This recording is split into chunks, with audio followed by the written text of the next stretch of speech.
เสียงผู้ลิ้นนี่ได้ยินบ่ปุกเปียกปุกเปียกอยู่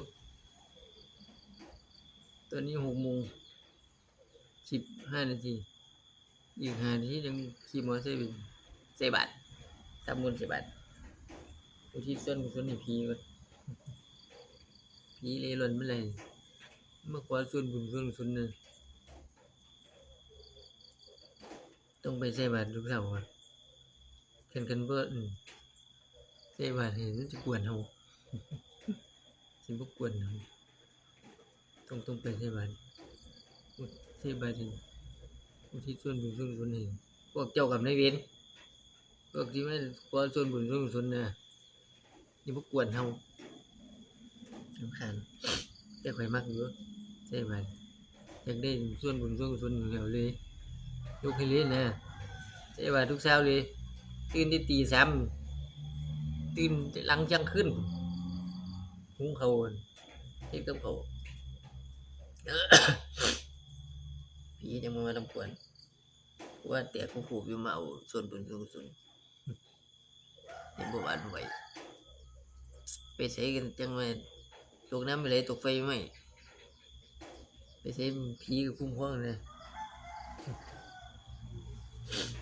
เพราะว่าผีมึนบ่มีดอกมั้งผีมึนผีกุ่นบ่น่าจะมีแต่ผีนิสัยดีว่ะเป็นผีเหี้ยนี่ไว้กันบ่เอาไม่ให้เว้ยไปเอาที่อื่นเอาผีเหี้ยนี่มาใกล้ข้อยเลยเดี๋ยวข้อยจะเอาไปเลี้ยง มันสิบ่ได้ผุดได้เกิดผีเหี้ยเป็นผีดีๆอยากได้ส่วนบุญส่วนกุศลนี่เอาเลยอยากได้จัดให้เลยจัดให้เต็มอกดากจังไกขันโอ้จัดให้เลยนะแย่งน้อยเข้าไปแล้วยังบ่ได้ยินเสียงระฆังอยู่มื้อนี้วันที่อะไรที่3วันจันทร์นะครับวันนี้วันจันทร์ที่3เดือนสิงหาคมเดือนจันทร์ที่3นะเดือนสิงหานี่จันทร์ที่3เดือนสิงหาแล้ว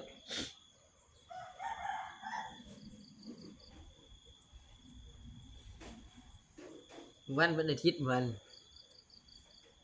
นี้วันอาทิตย์วันนี้วันจันทร์3แล้ว3 4 3 3 4 5 3 7วันศุกร์กับวันที่7วันพฤหัสวันหนึ่งวันพฤหัส3 4 5 6เป็น6จังวันพระนี่6จังวันพระจังลงไปบัดนะว่าพระอันบ่บิณฑบาตนี่วันพระบิณแต่วันปกติจังไปใส่อยู่วัดนะใส่มาเลยบ่ได้รับก่อน